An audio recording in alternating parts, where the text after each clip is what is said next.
जैसा कि आपको दिख पा रहा होगा, ये सवाल हमारा कब का है, साल 2022 का, जो पूछा गया है बिहार बोर्ड के द्वारा। तो अगर आप इसको प्रैक्टिस कर लेते हैं तो आपके लिए ज्यादा फायदेमंद हो जाएगा। तो चलिए देखते हैं पहला क्वेश्चन क्या है। अभी हम लोग आज जो हम लोग करने वाले हैं वो पहले एमसीक्यू करेंगे। फर्स्ट टाइम हम लोग एमसीक्यू करेंगे, फिर उसके बाद एमसीक्यू करने के बाद फिर हम लोग शॉर्ट और लॉन्ग को भी देखेंगे, लेकिन पहले हमारा प्रयास होगा एमसीक्यू। ये देख लीजिए, साल 2022 एनुअल एग्जाम का है और ये ज्योग्राफी का है। तो सबसे पहला देखते हैं। देखिए, कई ऐसे क्वेश्चन हैं ज्योग्राफी में भी, कई ऐसे क्वेश्चन है ज्योग्राफी में भी जो आपके बुक से बाहर पूछा गया है। तो सवाल है ये कि बुक से बाहर जो पूछता है बिहार बोर्ड, वो आपको कैसे पता चलेगा कि बुक से बाहर पूछ रहा है। तो आप जब तक प्रैक्टिस नहीं करिएगा तब तक शायद आप पकड़ नहीं पाइएगा बिहार बोर्ड के नेचर को, बिहार बोर्ड के तरीका को आप पकड़ नहीं पाइएगा। इसीलिए टोटली डिपेंड कर जाता है किस पे, तो हम कितना ज्यादा प्रैक्टिस कर पा रहे हैं। तो देखिए, ये कोरोना के बाद का ये कंडीशन चेंज हो गया। ये आपको 100 क्वेश्चन दिए जाएंगे जिसमें से आपको 50% आपको बनाना है। चलिए, सबसे पहला हमारा सवाल शुरू होता है यहाँ से। जरा गौर करिए, सबसे पहला सवाल हमारा यहाँ से शुरू होता है। हाँ, ज्योग्राफी है चूंकि ना, ज्योग्राफी में तो पता होगा सबको कि शायद 100 नहीं होता है। आपको ध्यान इस बात का ध्यान होना चाहिए कि ज्योग्राफी में जो सवाल पूछा जाता है वो 70 सवाल पूछा जाता है, मतलब पूछा जा रहा था अभी तक में। और इस 70 में आपको जो है वो 35 करना होता है। 70 में आपको 35 करना होता है। तो हम लोग आज उतना ज्यादा नहीं करेंगे, 70 का 70 नहीं करेंगे हम लोग। आज जो करेंगे वो सिर्फ 35 करेंगे और फिर हम लोग 35 कल कर लेंगे। 50% हम लोग क्वेश्चन को क्या करेंगे, सॉल्व आउट करने का प्रयास करेंगे। तो चलिए देखिए सवाल को, और पहला का आंसर जो भी लाइन पर है, जो भी लाइव पर है, अगर आप देख पा रहे हैं पहला का आंसर जरा बताइए। सबसे पहला क्वेश्चन मैं थोड़ा सा और जूम करता हूं। चलिए देखिए, पहला क्वेश्चन क्या है। पहला क्वेश्चन गौर करिए, सबसे पहला क्वेश्चन है आपका, इंग्लिश हिंदी दोनों खुल गया है, क्या प्रॉपर दिख रहा है?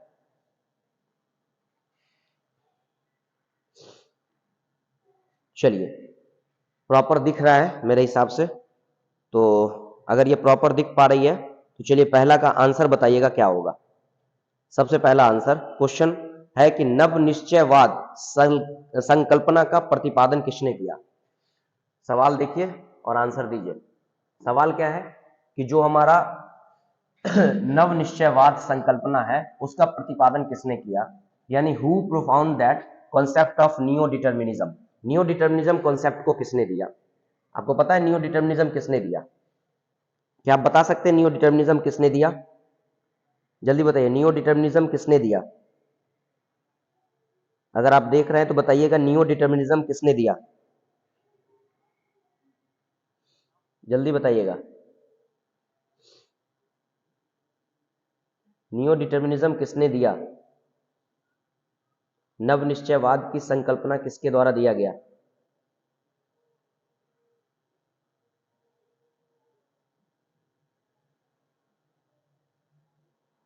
ए बी सी डी क्या होगा, जल्दी बताइए।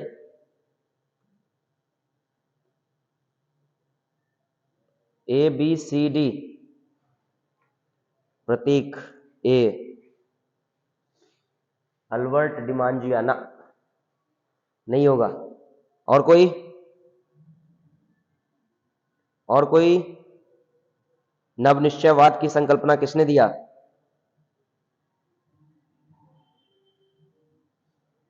जल्दी बताइए, नव निश्चयवाद की संकल्पना किसने दिया?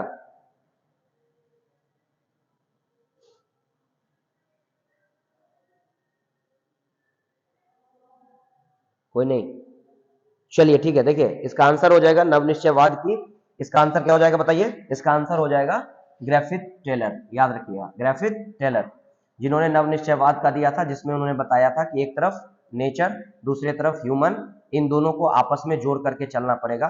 तो ये सिद्धांत किसने दिया था नव निश्चयवाद का? वो दिया ग्रिफिथ टेलर ने। आइए क्वेश्चन नंबर दूसरा। क्वेश्चन नंबर दूसरा, एक मिनट, थोड़ा सा और ज्यादा ये करने की जरूरत है। चलिए पहले इंग्लिश हिंदी देख लीजिए फिर इंग्लिश करेंगे। देख लीजिए, पूछ रहा है निम्नलिखित में कौन से मानव भूगोल का उपागमन नहीं है। निम्नलिखित में से कौन से मानव भूगोल का उपागमन नहीं है? ग्रिफिथ टेलर, सौरभ कुमार, ठीक है, वेरी गुड। अंजनी सी सी, हाँ अब सही है। चलिए ठीक है, अब जरा बताइएगा एक क्वेश्चन और, इसका आंसर बताइए क्या होगा। इसका आंसर है निम्नलिखित में कौन सा मानव भूगोल का उपागमन नहीं है? कौन सा मानव भूगोल का उपागमन नहीं है? जल्दी बताइए। चूंकि पढ़ा हुआ है पूरा टॉपिक, इसलिए आंसर हम उम्मीद करेंगे कि आप लोग दीजिएगा। जल्दी बताइए दूसरा क्वेश्चन का आंसर क्या होगा? हाँ गुड सौरभ, सही है, आंसर सही है। दूसरा का क्वेश्चन का आंसर बताइए।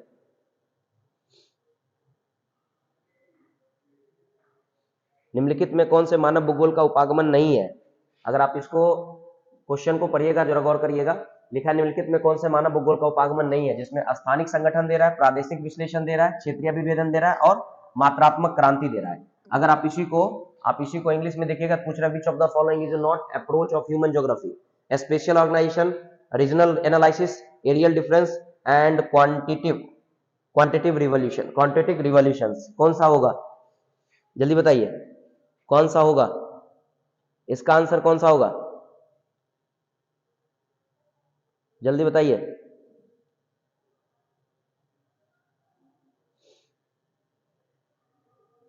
इंग्लिश तो दिखा दिए, जल्दी बोलिए इसका आंसर।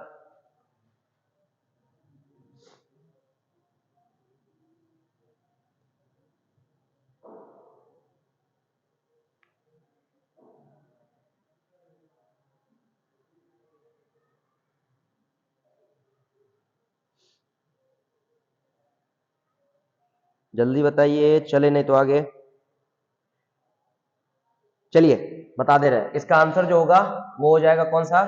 देखिए इसका आंसर हो जाएगा मात्रात्मक क्रांति। याद रखिएगा कौन सा? मात्रात्मक क्रांति। पूछ रहे मानव भूगोल का उपागमन नहीं है, तो मानव भूगोल का उपागमन ये भी है, ये भी है, ये भी है, ये नहीं है। याद रखिए ये नहीं है। आपसे पूछा कौन नहीं है, तो ये है, ये भी है, ये भी है, ये नहीं है। आंसर हो जाएगा हमारा डी। चलिए क्वेश्चन नंबर नेक्स्ट। किसने कहा कि मानव भूगोल अस्थिर पृथ्वी और क्रियाशील मानव के बीच का संबंध है? Who said human geography is the study of changing relationship between the unresting man and unstable earth? सवाल देखिए क्या कह रहा है। पूछ रहा है कि किसने कहा कि मानव भूगोल और स्थिर पृथ्वी और क्रियाशील मानव के बीच परिवर्तनशील संबंधों का अध्ययन है? रीटर, रेटजेल, टेलर या Ellen C Semple? Who said human geography is the study of changing relationship between the unresting man and unstable earth? ये किनका डेफिनेशन है? ये किसने दिया है इस डेफिनेशन को? जल्दी बताइए इस डेफिनेशन को किसने दिया? गुड आफ्टरनून, बोलिए जल्दी इसका आंसर बोलिए।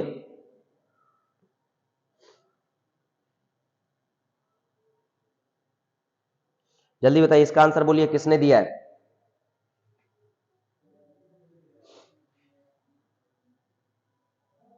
जल्दी बताइए इसका आंसर बताइए क्या होगा?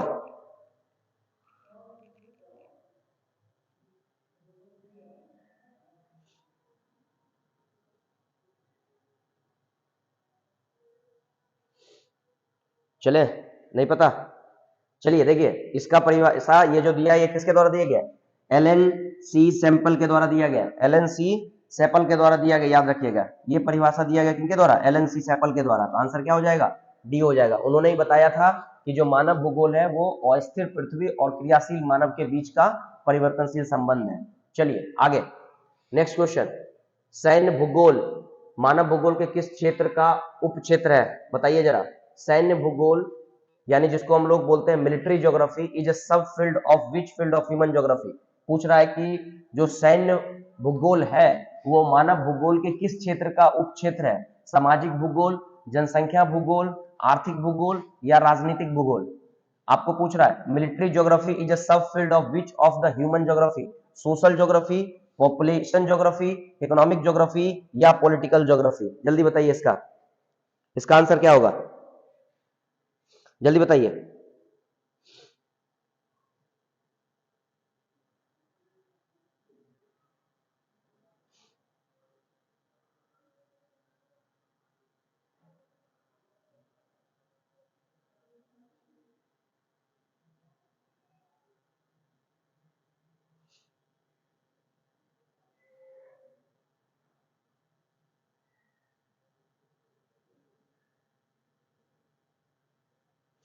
बोलिए जल्दी इसका आंसर।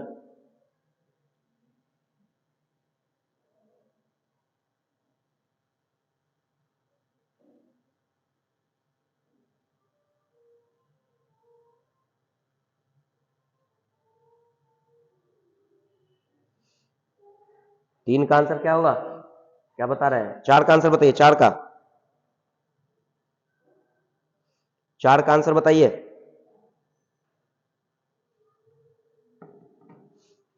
चलिए 4 का आंसर क्या होगा, जल्दी बताइए।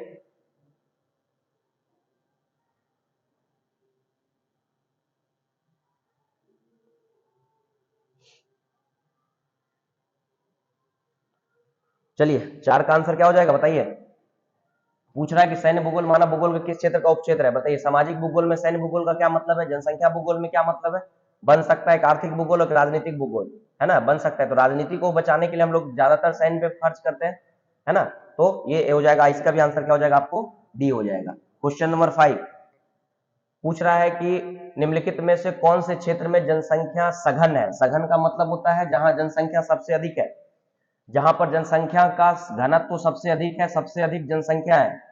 तो पूछ रहा है, पहला ऑप्शन दे रहा है, पहला भूमध्य रेखीय प्रदेश, दूसरा ध्रुवीय प्रदेश, तीसरा मरुस्थलीय, चौथा दक्षिण पूर्व एशियाई। अब जरा खुद आप सोच करके देखिए, खुद आप जरा सोचिए कि भूमध्य रेखीय प्रदेश, मरुस्थलीय प्रदेश और ध्रुवीय प्रदेश, इन सब क्षेत्रों में आबादी कम होगी क्योंकि ये हार्श क्लाइमेट वाला पार्ट है, यानी यहाँ पर जलवायु जो होगी बहुत हार्श होती है, इसलिए इसका आंसर क्या हो जाएगा, दक्षिण पूर्व एशिया हो जाएगा। यानी ये जो हमारा इंडिया दिख रहा है, चाइना दिख रहा है ना, साउथ एशिया वगैरह जो कंट्री सब दिख रहा है, ये सब इसी का पार्ट हो जाता है, इसीलिए इसका आंसर हो जाएगा डी हो जाएगा। तो आपका इंग्लिश में अगर देखिएगा तो सवाल दिया था, which of the following density of to densely populated region, equatorial region, polar region, desert region, South East Asia. तो क्या हो जाएगा, साउथ ईस्ट एशिया हो जाएगा। अगला क्वेश्चन, निम्नलिखित में से कौन जन स्थानांतरण का प्रतिकर्ष कारक नहीं है। क्या पूछा, कौन सा जन स्थानांतरण, यानी कि पूछ रहा है कि कौन सा ऐसा फैक्टर है, पूछ रहा है which of the following is a not push factor of human migration. Human migration का कौन सा पुश फैक्टर नहीं है। आपको पता हो ह्यूमन माइग्रेशन के 2 फैक्टर होते हैं, एक पुश फैक्टर, एक पुल फैक्टर। पुश फैक्टर बोलते हैं जिससे लोग एक जगह से दूसरे जगह छोड़ करके जाते हैं, और पुल फैक्टर मतलब कोई क्षेत्र जो आपको अपनी ओर खींचेगा। तो बताइए इसमें से शैक्षणिक सुविधा होगा, ये तो आपको खींचेगा ही, बेरोजगारी होगा तो आप भागिएगा, महामारी होगा तो भी आप भागिएगा, जलभाव होगा मतलब जल का अभाव होगा तो भी आप भागिएगा। तो आंसर आपको क्या पूछा कि कौन सा प्रतिकर्ष कारक नहीं है, which one of the following not a push factor. तो बताइए एजुकेशनल फैसिलिटी क्या पुश फैक्टर है, बिल्कुल नहीं है, ये पुल फैक्टर है, ये पुल फैक्टर है। बाकी ये सब जितने भी हैं ये सब पुश फैक्टर है, यानी इन सब की वजह से आबादी क्या करती है, छोड़ छोड़ के जाती है, और ये जहां बेहतर होता है वहां पर आबादी खींची चली आती है। चलिए क्वेश्चन नंबर नेक्स्ट पे चलते हैं। पूछ रहा है जनसंख्या वृद्धि दर सर्वाधिक है, जनसंख्या वृद्धि दर सर्वाधिक है, कहां है जनसंख्या वृद्धि दर सर्वाधिक। देखिए जनसंख्या वृद्धि का बात करता है, मतलब जनसंख्या वृद्धि किसको बोलते हैं, तो कहता है कि जहां पर जन्म दर, मृत्यु दर, है ना, या फिर जो आने वाले लोग, जाने वाले लोग, इन सबों के अंतर को जब हम निकालते हैं तो उससे हमारा जनसंख्या वृद्धि का पता चलता है। यानी कि किसी 2 समय के बीच में जनसंख्या में हुए परिवर्तन को हम लोग जनसंख्या परिवर्तन कहते हैं। तो यहाँ पे सवाल देखिए, highest growth rate, growth rate कहाँ होगा, जहां पर डेथ और क्या बर्थ दोनों ज्यादा होगा, वहां पर ज्यादा हमें परिवर्तन देखने को मिलेगा। तो ऑब्वियसली बताओ, अफ्रीका एक गरीब देश है, मतलब गरीब कॉन्टिनेंट है, तो सबसे ज्यादा परिवर्तन आपको यहीं पर देखने को मिल जाएगा। जनसंख्या वृद्धि कहां पे, अफ्रीका में देखने को मिल जाएगा। अगला क्वेश्चन, 1650 में विश्व की जनसंख्या थी, 1650 में विश्व की जनसंख्या थी, पूछ रहा है आपको कि 1650 में विश्व की जनसंख्या कितनी थी। 1650 में विश्व की जनसंख्या ए यानी 50 करोड़ थी। 1650 में विश्व की जनसंख्या कितनी थी, तो बताइए। ठीक है बिल्कुल सही है रेटजेल, हाँ गुड, सही है, बिल्कुल सही जा रहा है। चलिए इसका आंसर क्या हो जाएगा बताइए, 50 करोड़ हो जाएगा। क्या हो जाएगा, 50 करोड़, जल्दी बताइए। सही है, चल रहा है सही।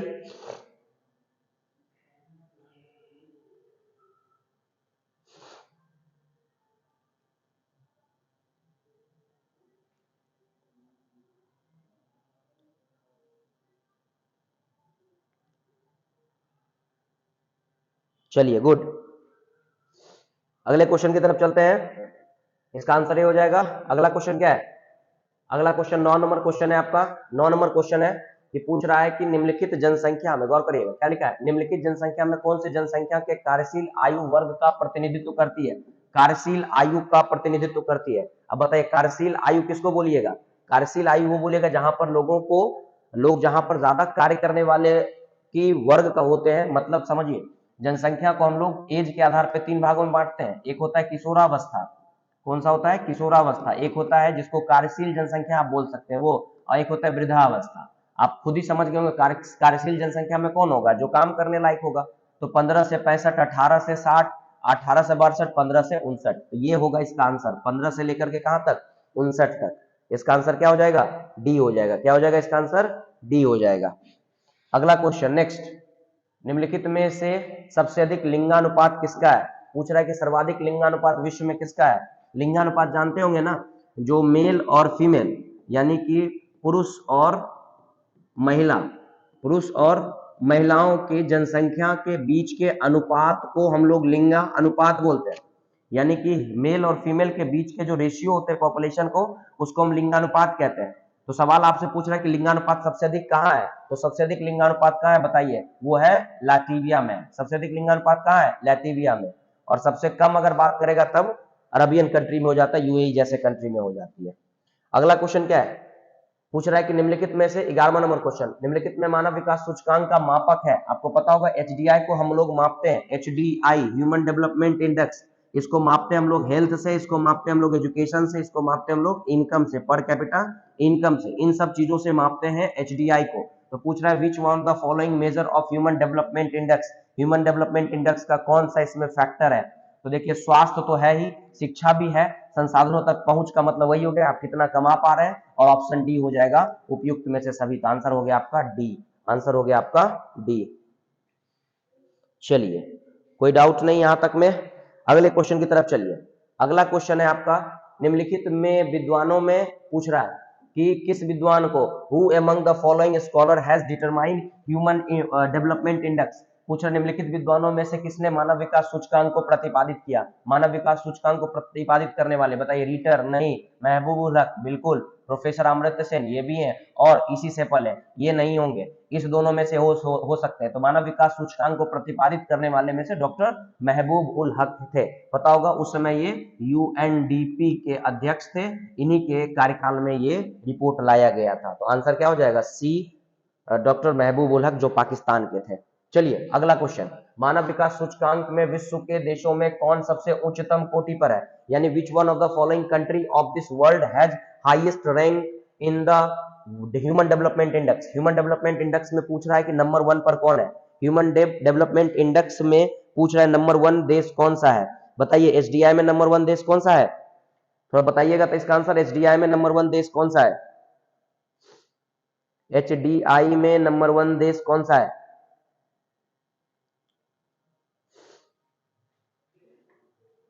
जल्दी बताइए, एचडीआई में नंबर 1 देश रैंक किसका है, एचडीआई में। जल्दी, आज हम लोग 35 क्वेश्चन करेंगे, ज्योग्राफी के 70 में से 35 क्वेश्चन आज हम लोग करने वाले हैं। उसमें 50 लिखा गया है गलती से, क्योंकि पता होगा कि 50% हमें लिखना था, क्योंकि 50% ही क्वेश्चन करेंगे, 70 क्वेश्चन पूछता है अभी तक में जो कोरोना काल में पूछा जा रहा था। तो चलिए इसका आंसर क्या हो जाएगा, जल्दी बताइए, इसका आंसर हो जाएगा नॉर्वे हो जाएगा। क्या हो जाएगा, क्या कोई दिया है क्या आंसर, चलिए नॉर्वे हो जाएगा इसका आंसर। अगला आइए, फूलों की कृषि कहलाती है, फूलों की खेती को क्या बोलते हैं बताइए, फूलों की खेती को क्या बोला जाता है। फूलों की खेती को मिश्रित खेती, रोपण कृषि, पुष्पोत्पादन और ट्रक फार्मिंग। देखिए मिश्रित कृषि फूलों की खेती नहीं होती है, रोपण कृषि भी फूलों की खेती में नहीं आती है। ट्रक फार्मिंग, ये ट्रक फार्मिंग एक्चुअली में क्या होता है कि एक स्थान से दूसरे स्थान तक गेहूं सॉरी बोल रहे हैं, फल फूल सब्जी को रातों रात जो हम लोग एक जगह से दूसरी जगह पहुंचा पाते हैं, उसको हम लोग ट्रक फार्मिंग के नाम से जानते हैं। तो ट्रक फार्मिंग इसको बोला जा सकता है, लेकिन इससे ज्यादा फ्लोरिकल्चर के नाम से हम लोग जानते हैं इसको। तो इसका आंसर हो जाएगा फ्लोरिकल्चर। अगला है, सहकारी कृषि अधिक सफल रही है, कहां पर सहकारी कृषि सबसे अधिक सफल रही है। सहकारी कृषि सबसे अधिक सफल कहां रही है, सहकारी कृषि सबसे अधिक सफल कहां रही है, सहकारी कृषि सबसे अधिक सफल कहां रही है, डेनमार्क में रही है। इसके अलावा निम्नलिखित में कौन से रोपण फसल है, निम्नलिखित में से कौन सा रोपण फसल है, बताइए रोपण फसल कौन सी है, जल्दी बताइए, निम्नलिखित में कौन सा रोपण फसल है। हम लोग जिस एरिया से बिलोंग करते हैं उसमें पता होना चाहिए कि मक्का को रोपा नहीं जाता है, मतलब इसको छीट करके बीज को छीटा जाता है, पता होगा आपको। गेहूं को भी वैसे ही किया जाता है। राई मतलब जिसको हम लोग ये क्या बोलते हैं, एक तेल जो ऑयल होता है सरसों का, वो भी नहीं होती है। कौन सा हो जाएगा, रबर हो जाएगा। रबर जो है हमारा वो रोपण फसल हो जाता है। आइए, क्या पूछा, विच of the following is plantation crop. Plantation crop कौन हो गया बताइए, रबर हो गया। अगला 17वां नंबर क्वेश्चन, इनमें से किससे कर्तन दहन कृषि भी कहते हैं। कर्तन दहन कृषि, जिसको स्लैश एंड बर्न भी बोलते हैं हम लोग, इंग्लिश में स्लैश एंड बर्न कहते हैं। इसी को हम लोग झूम की खेती के नाम से भी जानते हैं। इसी को हम लोग क्या बोलते हैं बुआ, झूम की खेती भी कहते हैं। इसी को हम लोग झूम की खेती भी कहते हैं। और बताइए, झूम की खेती किसे कहा जाता है। पूछ रहा है कि कर्तन दहन कृषि को भी कहते हैं। सघन निर्वाह कृषि नहीं, रोपण कृषि नहीं, आदिम निर्वाह कृषि। तो आंसर क्या हो जाएगा, सी हो जाएगा, आदिम निर्वाह कृषि। आदिम निर्वाह कृषि। अगला क्वेश्चन नंबर 18वां नंबर क्वेश्चन, निम्नलिखित में से कौन सा द्वितीयक आर्थिक क्रियाकलाप है। द्वितीयक आर्थिक क्रियाकलाप, आपको पता होगा कि 3 आर्थिक क्रियाकलाप होते हैं, प्राथमिक, द्वितीयक, तृतीयक। आप ज्योग्राफी को पढ़ रहे हैं चूंकि 12th में, तो प्राथमिक, द्वितीयक, तृतीयक, चतुर्थक और पंचम, 5-5 हम लोग पढ़ते हैं। तो यहाँ पर आपको सवाल दिया कि कौन सा द्वितीयक आर्थिक क्रिया है। तो द्वितीयक में खेती तो नहीं आएगी, ये तो प्राथमिक हो गया। व्यापार तृतीयक में चला जाता है। आखेट प्राथमिक में आ जाता है। आखेट का मतलब जिसको हंटिंग आप लोग बोलते हैं। फार्मिंग नहीं होगा, ट्रेड नहीं होगा, क्या हो जाएगा, आयरन स्मेल्टिंग, है ना। लौह प्रगलन, यानी ये व्यापार का मतलब सॉरी उद्योग का काम होता है। तो हम लोग द्वितीयक वाले को किसमें, द्वितीयक किसको बोलते हैं, जहां पर उद्योग संबंधित कार्य होते हैं, उसे हम लोग द्वितीयक के नाम से जानते हैं। तो इसका आंसर क्या हो जाएगा, बी हो जाएगा। चलिए, समझ पा रहे होंगे। क्वेश्चन नंबर 20 पूछ रहा है कि निम्नलिखित में कौन से कृषि आधारित उद्योग है। देखिए, कृषि आधारित उद्योग, खनिज आधारित उद्योग, कई प्रकार के हमें उद्योग देखने को मिलते हैं। इसमें से हमें समझना होता है कौन सा कृषि आधारित है। बताइए, सीमेंट कृषि है क्या, ये खनिज है। चमड़ा, ये भी नहीं है। लॉ इस्पात, ये भी नहीं है। जूट उद्योग, बिल्कुल जूट उद्योग हो जाएगा, क्योंकि जूट उद्योग जो है वो कृषि आधारित ही होता है। जूट क्या होता है बताइए, कृषि आधारित ही होता है। अगला क्वेश्चन 20वां नंबर क्वेश्चन, निम्नलिखित में वे मतलब कौन सा वन आधारित उद्योग है। वन आधारित उद्योग कौन सा है, चलिए इसका आंसर जल्दी बताइए। ये आपके लिए इजी सवाल है। वन आधारित उद्योग कौन सा है, हम आपको टाइम दे रहे हैं 1 मिनट का, जल्दी बताइए आंसर। वन आधारित उद्योग कौन सा है, जल्दी बताइए, वन आधारित उद्योग कौन सा है।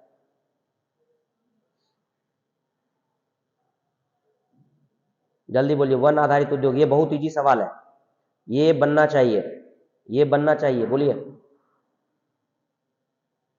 वन आधारित उद्योग कौन सा है।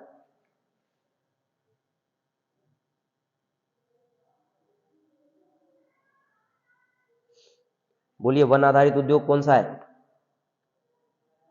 ए, अंजनी ए, और कोई। ये इजी सवाल है आपका, ये बहुत इजी सवाल है। और कोई, जल्दी।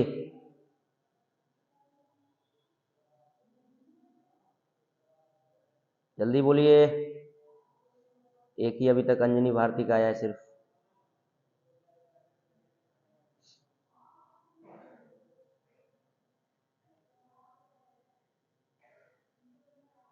चलिए, कोई नहीं, आइए, इंटरेस्टेड आप लोग नहीं है, कोई दिक्कत नहीं है। चलिए, क्या हो जाएगा इसका आंसर बताइए, कागज उद्योग हो जाएगा। क्या हो जाएगा, कागज उद्योग। वेरी गुड अंजनी, सही है। 20 नंबर क्वेश्चन हो गया, 20 का ए हो जाएगा। अगला आइए, खनन क्रियाकलाप क्या है। खनन का मतलब क्या होता है, माइनिंग करना। माइनिंग मतलब समझते होंगे कि माइनिंग करना ये हमारा कौन सा क्रियाकलाप है, जल्दी बताइए। माइनिंग करना हमारा कौन सा क्रियाकलाप है। माइनिंग करना हमारा प्राथमिक क्रियाकलाप है, याद रखिएगा। ये द्वितीयक नहीं है, तृतीयक भी नहीं है, चतुर्थक भी नहीं है। तो क्या हो जाएगा, माइनिंग हमारा क्या हो गया बताइए। माइनिंग एक्टिविटीज हम इज प्राइमरी एक्टिविटीज।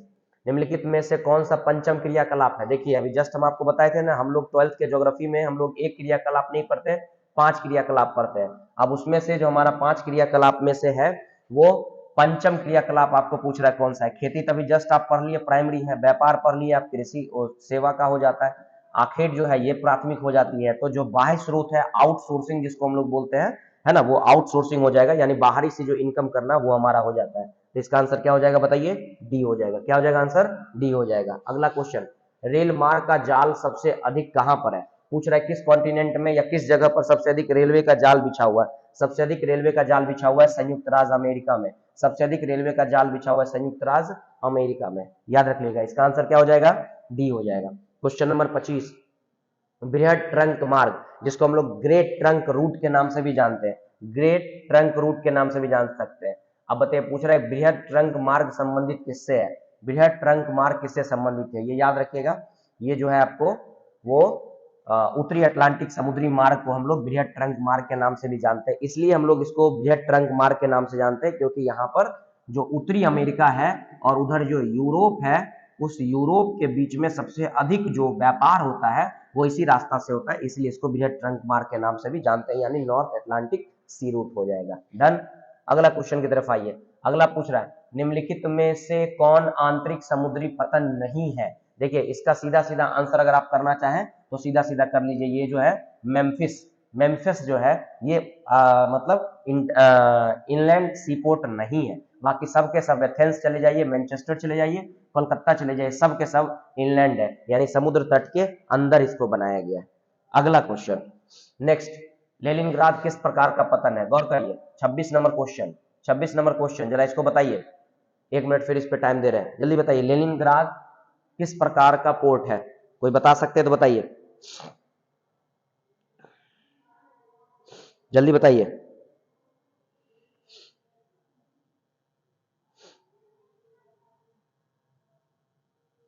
जल्दी बताइए।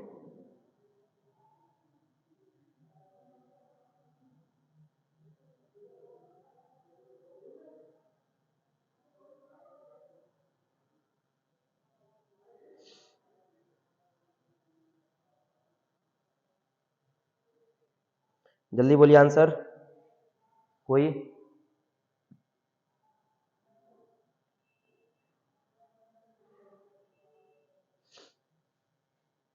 क्या कोई नहीं? चलिए कोई दिक्कत नहीं है। देखिए, इसका आंसर क्या हो जाएगा बताइए। ये एक औद्योगिक पतन है ना, यहाँ पर पता होगा कि पीटर वर्क्स जो है, याद होगा ना, पिट्सबर्ग, वो पिट्सबर्ग के करीब है ये, इसलिए ये औद्योगिक पतन के रूप में जाना जाता है। अगला क्वेश्चन क्या है? विच टाइप्स ऑफ पोर्ट, हाँ ये हो ही गया। विश्व व्यापार संगठन का मुख्यालय कहाँ है? ये तो सब जानते होंगे। विश्व व्यापार संगठन का मुख्यालय कहाँ है? ये सब जानते होंगे। विश्व व्यापार संगठन का मुख्यालय कहाँ है? तो ये है हमारा जेनेवा में। कहाँ पे है? जिनेवा में। कहाँ पे? जिनेवा में। पता होगा WTO 1995 में बनाया गया था, गेट की जगह पे। अगला, चैनल टनल जोड़ता है। पूछ रहा है कि चैनल टनल जोड़ता है, किसको जोड़ता है channel tunnel? Sorry sorry sorry, channel tunnel किसको जोड़ता है? ध्यान से देखिए, चैनल टनल किसको जोड़ता है? पूछ रहा है कि चैनल टनल कनेक्टेड किसको जोड़ता है? Paris with London, London with Berlin, Berlin with Paris और बार्सिलोना विथ बर्लिन। मतलब आपसे सवाल पूछ रहा है तो पहले ही दिमाग बैठा लीजिए कि ये फ्रांस और जो इंग्लैंड है उसको ये जोड़ता है, तो फ्रांस और इंग्लैंड को जोड़ता है, इसलिए इसका क्या हो जाएगा? पेरिस, और क्या हो जाएगा? लंदन को जोड़ता है, यानी कि इसका आंसर हो जाएगा ए हो जाएगा। क्वेश्चन नंबर 30, निम्नलिखित दक्षिण अमेरिकी देशों में कौन ओपेक सदस्य नहीं है? पूछ रहा है निम्नलिखित दक्षिण अमेरिकी देशों में कौन ओपेक सदस्य नहीं है? ओपेक सदस्य कौन नहीं है? ऑयल प्रोड्यूसिंग स्टेट का ये बात कर रहा है, जो ऑयल प्रोड्यूसिंग करता है उसमें कौन सा नहीं है? तो याद रखिए, कौन सा नहीं है? ये तीनों नहीं है, ये हो जाएगा आंसर वेनेजुएला। ये तीनों नहीं है, ये हो जाएगा आंसर इसका। उसके बाद पूछ रहा है Latin American integration association Laila का मुख्यालय कहाँ है? जल्दी बताइए, लाइला का मुख्यालय कहाँ है ना? देखिए, इसका जो मुख्यालय मुख्यतः हुआ वो हो जाता है कौन? मॉन्टेवीडियो। जल्दी देखिए, मॉन्टेवीडियो। लालिया कहाँ है? तो ये मॉन्टेवीडियो हो जाता है। अगला पूछ रहा है कि निम्नलिखित आर्थिक क्रियाओं में से कौन ग्रामीण अधिवासों से संबंधित है? ग्रामीण अधिवास से संबंधित कौन है? तो बच्चा वाला सवाल हो गया। बताइए, ग्रामीण अधिवास से संबंधित कौन होगा बुआ? ग्रामीण अधिवास से संबंधित हो जाएगा कौन? प्राथमिक। ग्रामीण अधिवास से कौन आ जाएगा? प्राथमिक।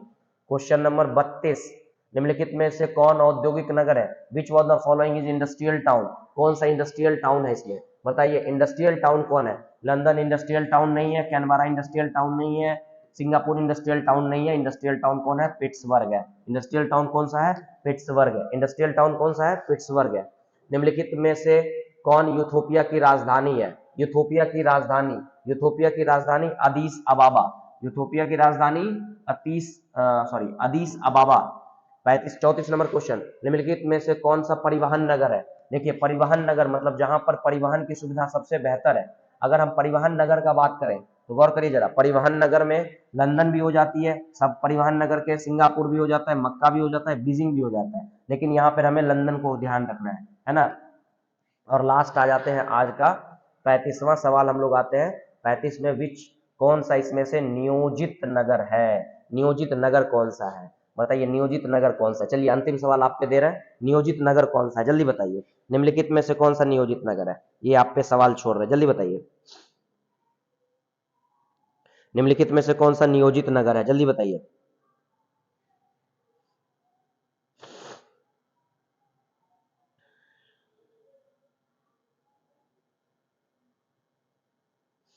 जल्दी।